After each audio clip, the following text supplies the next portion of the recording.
자, 그리고 우리 정조대왕께서는 이제 에민의 군주셨는데요. 그 에민의 군주로서 참 유명한 게 뭐냐면 통공정책입니다. 이 통공정책이 뭐냐면 신해년에 실시했다고 그래서 신해통공 이렇게도 부르는데, 자, 이게 무슨 얘기인고, 여러분들 조선시대에는요 이 상인이 둘이 있었어요. 오늘날하고 똑같아요. 하나는 시전인데, 이 시전이 뭐냐면 오늘날 사업자를 낸 사람들이에요. 허가상인, 국가에 세금을 바치는 사람들이 시전입니다. 그래서 이 시전 상인들은 국가에 세금을 바치는 대가로 군대도 가지 않고요. 그리고 지금도 항상 그 상권이 그 형성되는 곳은 그죠. 뭐 명동, 강남역 이런 데잖아요. 주요 상권의 점포를 얻을 수가 있어요. 그리고 판매 독점권을 얻습니다. 이런 것들이 바로 시전의 권리고, 난전이라는 게 있습니다.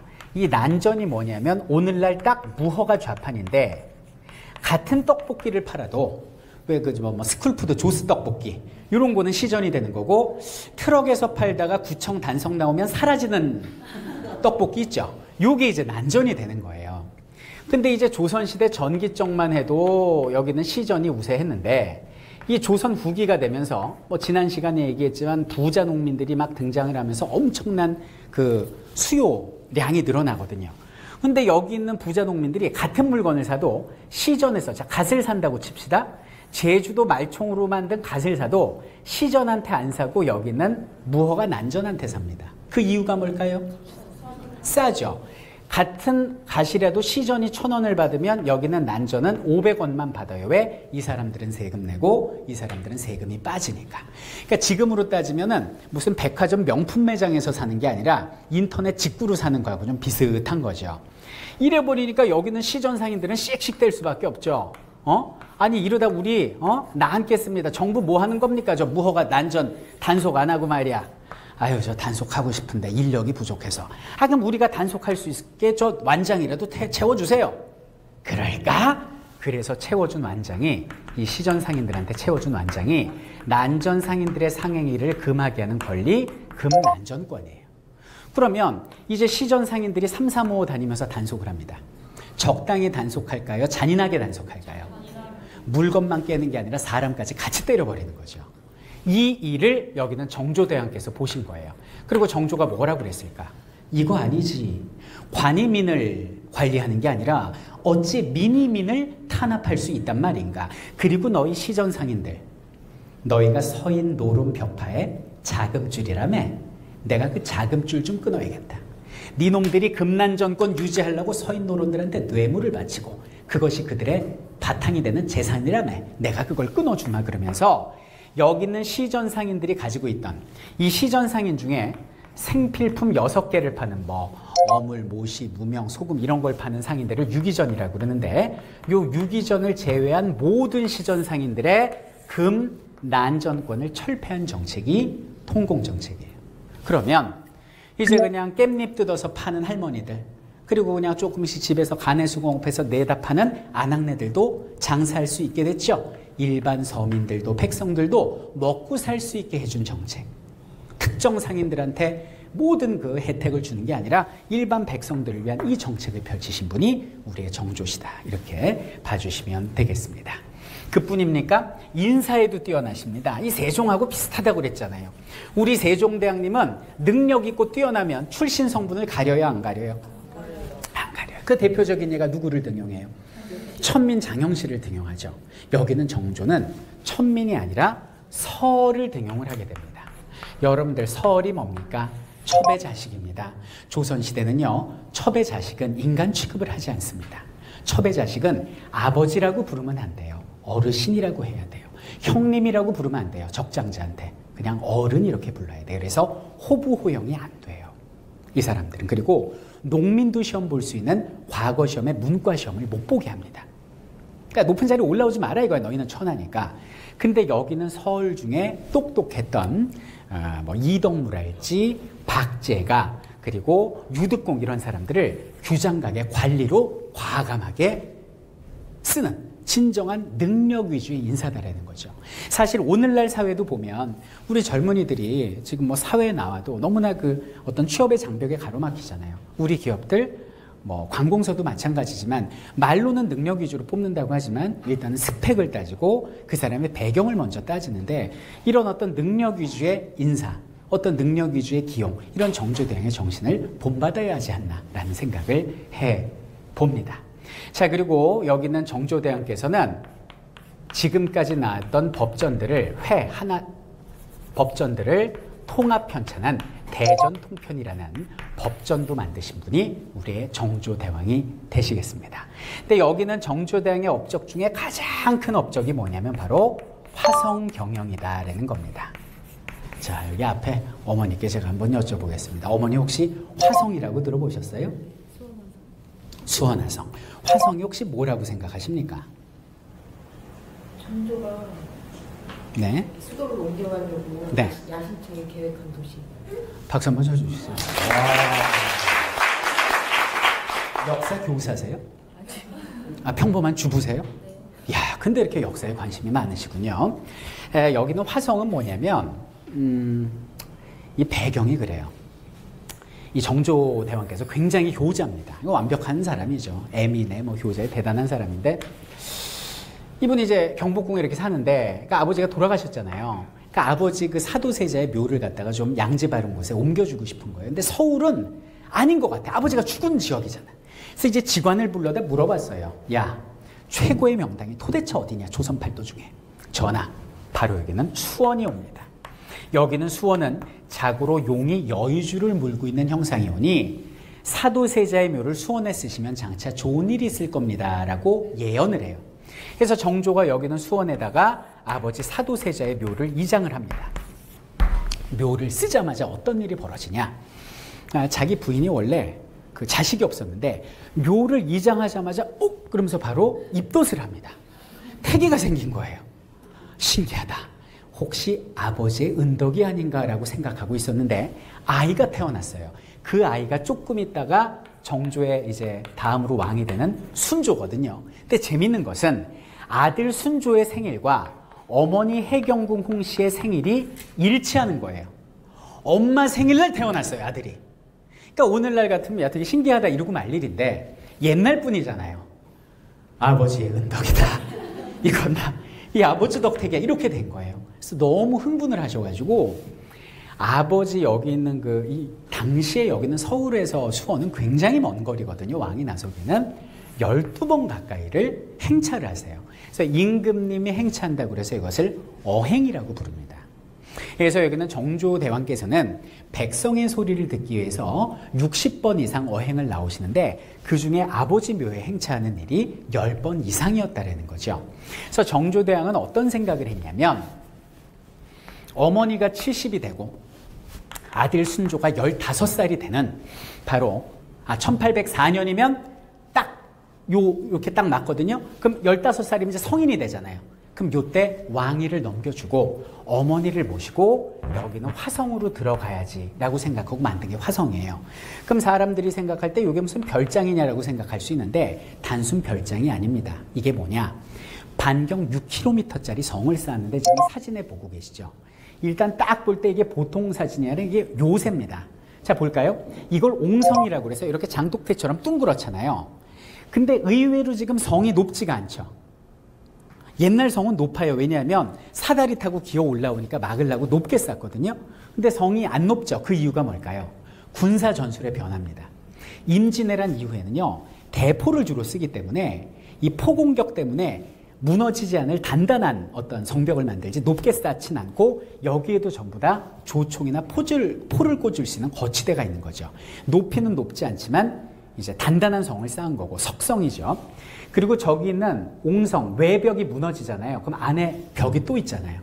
이중으로 막을 수 있는 단단한 요새가 바로 여기는 화성이었습니다. 그리고 여기는 화성 안에는 논도 있고요, 밭도 있고요, 뽕나무도 있고요, 그리고 유실수, 과일나무도 있고요, 상인들이 장사를 하는 시장도 있고, 왕이 머무는 행궁도 있고, 그리고 장용영이 머물 수 있는 수비소도 있고요, 그리고 인공으로 개천을 내가지고 물도 흐릅니다. 하나의 작은 나라예요, 나라. 그럼 이거 왜 나라를 만들었을까요? 이 안에서 공자가 꿈꿨던 모두가 잘 사는 사회, 대동사회를 만들어 보고자 한 겁니다. 담장이 필요 없고 어린아이와 어른들과 뭐 다 터놓고 행복하게 살 수 있는 이 이상사회를 만들기 위한 모델하우스고 요곳을 거점 개발 방식으로 이상사회를 조선 전역에 퍼뜨려 나가야겠다라는 꿈이 담긴 정조대왕의 꿈이 바로 여기는 수원의 화성이다. 이렇게 알아두시면 되겠고, 여기는 화성을 만드는데 국가의 그 총 어떤 그 역량이 집중이 됩니다. 근데 여기는 화성이 이제 그 구획별로 책임자가 다른데 정조가 아꼈던 정약용이 이제 여기서 활약을 해요. 정약용은 조선의 레오나르도 다빈치라고 보시면 돼요. 뭐 정치, 경제, 사회, 문화 500권 책 썼죠. 의사이기도 하고 뭐 별의별 걸 다 합니다. 정조대왕이 한강을 건너야 되는데 그 당시엔 다리가 없잖아요. 최초로 한강에 다리를 놓은 사람이에요. 그럼 다리를 어떻게 놓느냐?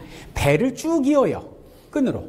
그리고 그 위에 널빤지를 넣고 걸어서 건너게 하는 배다리, 주교를 만든 사람이 정약용이고, 이 정조가 기가 막힌 게 성을 쌓는데 그전에는 요역이라고 그래서 당시 백성들을 그냥 강제로 잡아다가 일을 시켰어요. 이게 세금의 한 종류였습니다. 요역이라고. 근데 여기는 정조의 경우는 거의 최초로 임노동자를 고용을 합니다. 오늘날 정부가 공사를 할 때 노임을 주고 인력을 쓰듯이 백성들한테 돈을 주고 인력을 쓰니까 서로 일하겠다고 사람들이 와가지고 줄을 선단 말이에요. 근데 그럼 여기는 이제 백성들은 이 공사가 오래 가길 바라겠죠. 왜냐하면 돈을 벌어야 되니까. 하지만 정부 입장에서는 내탕금이라고 정조가 개인재산까지 내놨는데 공사 기간이 짧아져야지 이게 국고가 보존될 거 아니에요. 그래가지고 정약용이 생각한 게 뭐냐면 거중기, 무거운 것을 들어올리는 기계다 이거죠. 그래서 서양의 기계책을 그 과학 서적을 참고해서 크레인의 원리로서 도르래의 원리로서 거중기를 고안해가지고 여기는 화성의 공사 기간을 완벽하게 단축시킨 사람이 다산 정약용이 되는 것이죠. 그래서 저기는 정조가 너무너무 정약용과 남인들을 이뻐했다 이런 얘기입니다. 자, 이것이 바로 화성 경영인데, 자, 근데 여기서 끝나는 것이 아니라 이 화성 행차 때마다 아니면 백성들을 살피러 나갈 때마다 여기는 정조가 백성들과 끊임없는 스킨십과 소통을 하거든요. 이것이 진정한 애민군주로서의 모습을 보이는 겁니다.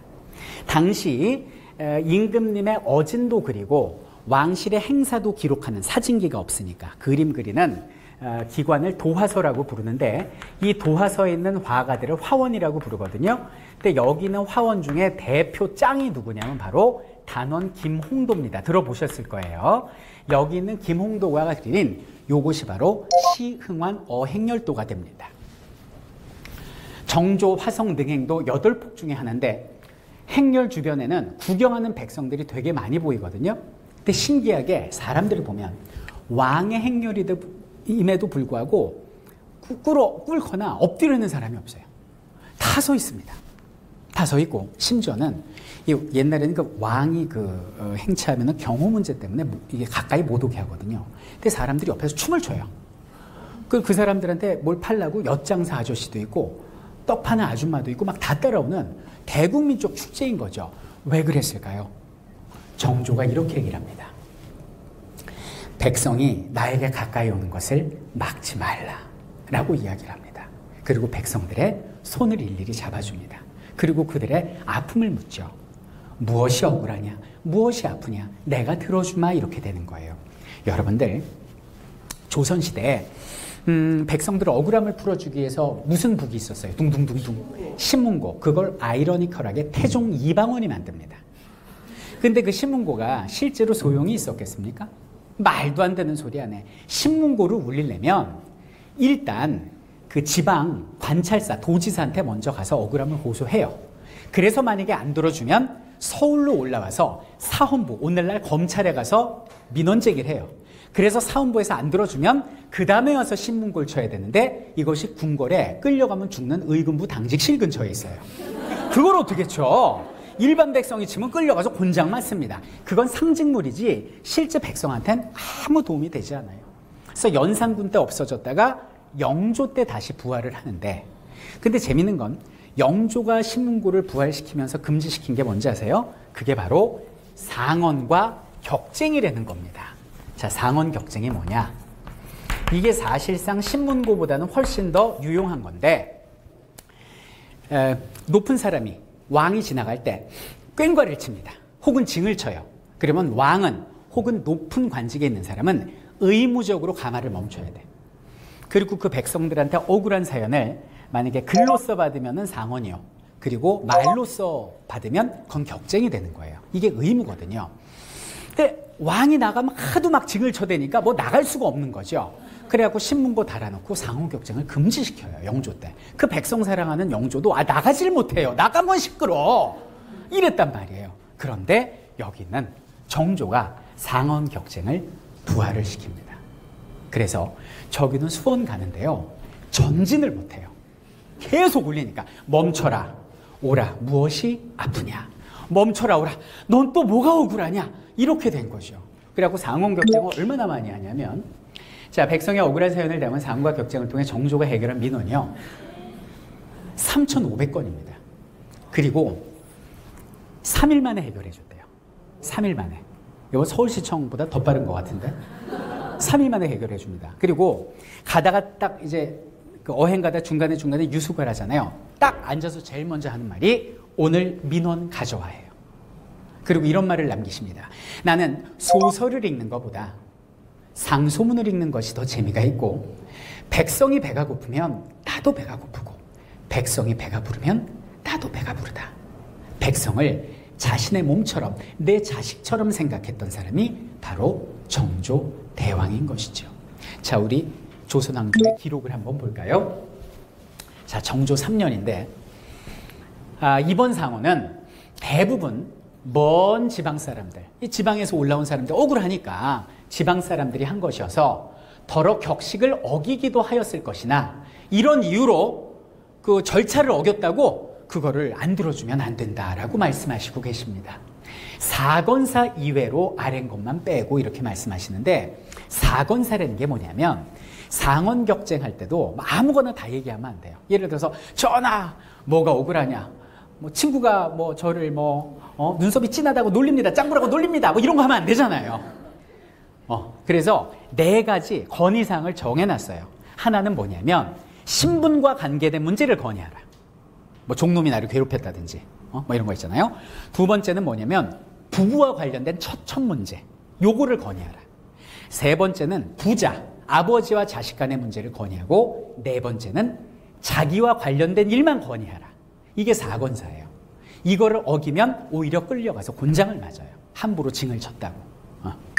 그래서 이런 사건사 이외로 아는 것만 빼고 나머지는 모두 각 해당 관청에 내려 다 기한 안에 아르도록 하고 3일 아래는 것이 기한이 넘기면 담당자가 다시 한번 살펴서 끝까지 민원을 처리해 주도록 하라 라고 말씀을 하시고, 지금 기록은 이렇지만 또 다른 기록을 보면 사건사 외의 억울한 부분도 일일이 다 해결해 주십니다. 어떤 기록을 보면 한 사람이 와가지고요, 딱 한 사람이 징을 올리는데 한 사람이 하나의 안건을 가지고 7번 왕의 가마를 세운 적이 있어요. 다음번 나가면 그놈이 또 세우라고 그러고, 그 다음번 또 그때 그 전에 뭐 이렇게 해서 7번을 세워도 그를 처벌하거나 귀찮아하지 않으신 분이 우리의 정조대왕이십니다. 박수 한번 쳐주셔야 되는 거 아닙니까? 자, 이렇게 해서 우리 정조의 업적을 살펴봤습니다. 여러분들 너무나 훌륭하신 임금이었어요. 정말 성군 중에 성군. 저는 여기는 정조를 따라해 볼까요? 절대군주. 최고의 군주라고 말씀드리고 싶습니다. 조선시대 전기적에 세종대왕이 계셨다면 조선시대 후기적에는 에민의 군주 정조대왕이 계셨다라고 말씀드릴 수 있겠네요. 정조대왕은 자신의 꿈을 이루지 못한 채 여기는 1800년에 승하하시게 되는데요. 갑자기 돌아가십니다. 이유는 등에 난 여드름 하나 때문에. 아까 저 효종은 얼굴에 난 뭐 때문에 돌아가셨죠? 여드름 때문에 돌아가셨죠? 이분은 또 등드름 때문에 돌아가신 거예요. 등에 여드름이 났는데 이게 종기가 되고 점점 번지고 머리까지 번진 겁니다. 그래갖고 이분이 이제 누우셨어요. 그래갖고 약을 써야 되는데 이분이 그 숙종하고 비슷해서 상열하한이에요. 열이 위로 올라오고 이 하체가 좀 찹니다. 그러니까 이런 분들, 저도 열이 많은데요. 열이 많은 사람들한테 상극인 것이 뭡니까? 뭐 꿀이랄지 인삼 이런 거지 않습니까? 그래서 삼을 쓰면 안 되는 거예요.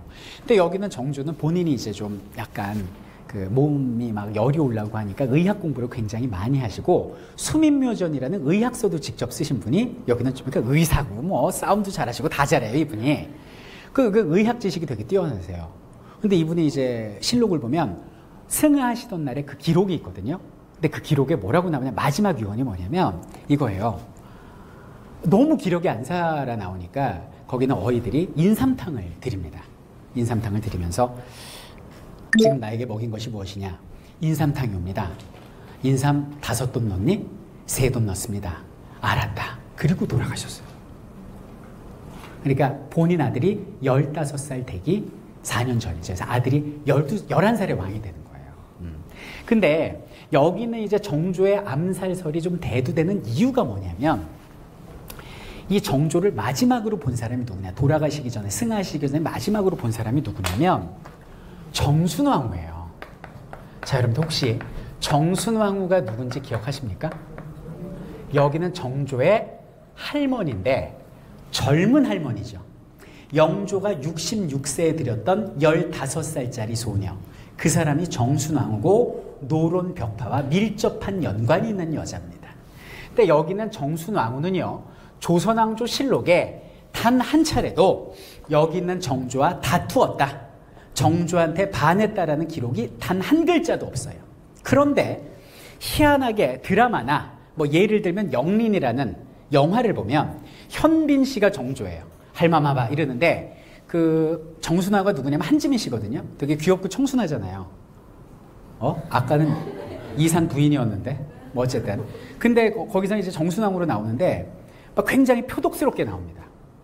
자기 손자를 싫어하는 것처럼. 그 이유가 뭐냐 하면은 여기 있는 정조가 그러니까 일단 노론 세력이기 때문에, 노론 벽파 세력이기 때문에 그런 것도 있고, 정조가 죽은 다음에 누가 왕이 될까요? 그 아들 순조가 왕이 되겠죠. 순조가 당시 나이가 11살이었거든요. 그래서 여기는 정순왕후가 4년간의 수렴청정을 합니다. 그 수렴청정을 하면서 정조가 지금까지 발전시켰던 정책을 전부 다 묻어버린 여자가 이 여자예요. 화성도 폐허가 되고 정조 사람들 정약용부터 시작해서 전부 다 줄줄이 귀양가거나 죽여버립니다. 그래서 정순왕후가 겉으로 표현은 안 했지만 정조를 죽인 게 아니냐라는 그런 말이 떠도는 거죠. 실록에 보면 정조가 죽기 직전에 여기는 수정궁이라고 그래서 정순왕후가 거처하는 곳을 지목을 해요. 그러니까 사람들은 할머니가 보고 싶은가? 그리고 불러요. 원래 조선시대는 이렇게 함부로 여자들이 왕 만나기가 쉽지 않죠. 아무리 할머니라 하더라도. 근데 여기는 정순왕후가 들어가고 이렇게 얘기를 합니다. 정순왕후가 다 나가 있어라. 그래서 정조가 죽기 직전에 정순왕후하고 둘만 있었어요. 그리고 나서 정순왕후의 곡소리가 들립니다. 아이고 아이고 그만하시옵소서. 그러고 정순왕후 물리고 정조가 바로 승하하세요. 그럼 사람들은 어떤 생각을 했겠어요? 정순왕후가 죽였을 거야 라고 생각을 하겠죠. 근데 그거는 사실상 아무 증거가 없고 추론이기 때문에 그것은 영원한 미스테리로 남는 것이다. 이렇게 보시면 되겠습니다. 자, 이렇게 해서 이제 정조가 돌아가시고 정순왕후도 수렴청정 4년 하고 바로 승하셨습니다. 돌아가셨습니다. 그럼 정순왕후 돌아가시고 순조가 나이가 어리잖아요. 그럼 순조 때는 누가 정권을 잡냐 하면 여기는 순조의 장인이 김조순이라는 사람인데 안동 김씨들이 정권을 잡게 됩니다. 그 이유는 뭘까요? 왕의 나이가 어리기 때문입니다. 자, 그래서 여기는 이제 순조 때 안동 김씨가 정권을 잡았고요. 그 다음에 여기는 순조의 아들이 있었어요. 여기는 순조의 아들이 있었는데 여기는 순조의 아들이 죽습니다. 죽고 여기는 순조의 손자가 왕이 됐으니 그것이 바로 제24대 헌종이 되는 것이죠. 근데 헌종이 왕이 됐을 때 나이가 몇 살이냐면 8살이 됩니다. 그리고 우리 처음부터 듣던 분들 이렇게 본인은 왕이 못 되고 자식이 왕이 되면 둘 중에 하나라고 그랬죠. 추존 왕으로 올리거나 대원군이 되거나. 그래서 이제 추존 왕이 되고 여기는 이제 헌종이 왕이 된 거예요. 근데 문제는 뭐냐면 8살밖에 되지 않지 않습니까? 그래가지고 요때는 누가? 바로 헌종의 외할아버지 풍양 조씨 세력이 왕을 가지고 좌지우지했던 거죠. 자, 이런 상황에서 헌종이 후사가 없이 죽었어요. 자, 죽다 보니까 뭐 왕실 찾아야 될 거 아니에요. 왕 손에 피가 흐르는 사람을 자꾸 찾다 보니까 정조의 아버지였던 사도세자의 후궁 중에 낳은 자식이 있는데 그 후궁의 손자가 있더라 이거야. 근데 이 집안이, 이 후궁 집안이 영모죄로 몰려갖고 강화도로 몰락해갖고 유배가 있었어요. 그래서 강화도에서 나무꾼으로 살던 강화도령이 있습니다. 뭐 내가 뭐 왕실의 피가 흐른다고 뭐 들은 것 같은데 몰라. 그러면서 거기서 그냥 나무꾼 하던 도령이 있는 거예요. 그 도령을 왕실의 피가 흐르니까 찍어가지고 갖다 앉힌 사람이 바로 철종이 됩니다. 왜 우리 어렸을 때 좀 힘들고 막 공부하기 싫을 때 항상 꾸던 꿈 있죠. 어떤 사람이 나타나서 사실 당신은 누구의 손자인데 엄청난 재산이 뭐 당신 앞으로 놓여져 있어 뭐 이런 거 있잖아요. 근데 그것이 이제 현실로 이루어진 로또 맞은 사람이 철종이 됩니다. 근데 과연 행복했을까요? 행복하지 않았습니다. 나무꾼 하던 사람을 왕의 옷 입혀놓고 뛰지도 못하게 하고 맨날 공부만 시키니까 이 사람이 그냥 시름시름 앓는 거죠. 그래서 19살에 왕이 되긴 하지만 여기는 철종도 당시 외척 세력인 다시 정권을 잡은 안동 김씨의 등살에 시달리다가 결국 이유 없이 죽게 됩니다. 여기까지가 바로 이렇게 해가지고 순원철이 되는 거죠. 그러면 여기는 왕들이 11살, 8살, 19살 그리고 여기는 외척들이 친인척 비리를 하다 보니 이때는 당연히 나라 살림이 어려웠겠죠. 그래서 이 시대 순헌철 1800년부터 1860년대까지 이 3대 60년간의 상황을 뭐라고 부르냐면 세도 정치의 시대라고 불러요. 이 세도 정치가 한자로 보면 뭐 세상을 도로서 다스린다라고 돼 있지만 실제 모습은 정말 힘들었습니다. 그래가지고 대표적으로 이 외척 중에 친인척 비리의 중심 외척 중에 안동김씨 상황을 보면 여기는 안동김씨는 당시의 정권과 군권을 모두 휘어잡았고 경제권까지 휘어잡게 되는데 어떤 방식으로 휘어잡느냐? 권력을 이용해서 관직을 사고파는 매관미직으로 엄청난 부를 축적을 하게 됩니다. 원래 조선시대 때 공무원 되려면 뭐 시험 봐야 돼요? 과거 시험. 근데 이땐 과거 시험 필요 없습니다. 안동김씨 서무과에 요거 뇌물 갖다 바치면은 그냥 합격이야. 과거 시험은 형식적으로 보는 거예요. 이러다 보니까 돈 주고 관리를 산 사람들이 등장을 하겠죠. 그럼 이런 사람들은 내가 사또를 1000냥 주고 샀어. 그럼 사또 된 다음에 10,000냥 뽑아야 되죠. 그럼 백성들 등치겠죠.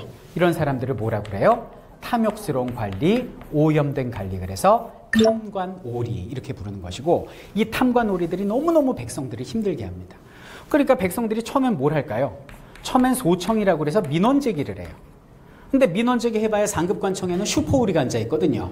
야 이거 안 되겠다 싶어가지고 괴서라고 그래가지고 괴서, 벽서 이렇게도 부르는데 벽에다 막 낙서를 합니다. 우리 학생들 고등학교 때 화장실에 많이 했죠. 삼밤 담임 죽어 막 이러면서. 그렇다고 삼밤 담임 선생님이 뭐 아프거나 죽지 않거든요. 그 포졸들이 다 이렇게 막 지워버리니까 짜증나가지고 그 다음에 벌어진 것이 바로 밀란이 되는 거예요. 그래서 이때 밀란이 벌어지는데 이 순조 때는요. 청천강 이북에서 평안도 사람들이 난을 벌이고요. 그리고 여기는 철종 때 가서는 진주에서 올라오셨죠. 경남 진주에서 벌어진 밀란을 시작으로 전국적으로 밀란이 벌어져서 북으로는 함흥, 남쪽으로는 제주까지 밀란이 벌어지거든요. 이걸 뭐라고 부르냐면 바로 임술년에 벌어진 농민봉기다. 그래서 임술농민봉기라고 이야기를 하고 요것을 모티브로 만들어진 영화가 바로 군도라는 영화예요. 그래서 하정우 씨가 머리 밀고 칼 들고 나오잖아요. 얼마나 양반 탐관오리가 괴롭혔으면 그랬겠습니까? 여기까지가 바로 여기는 철종까지 이야기다. 이렇게 봐주시면 되겠습니다.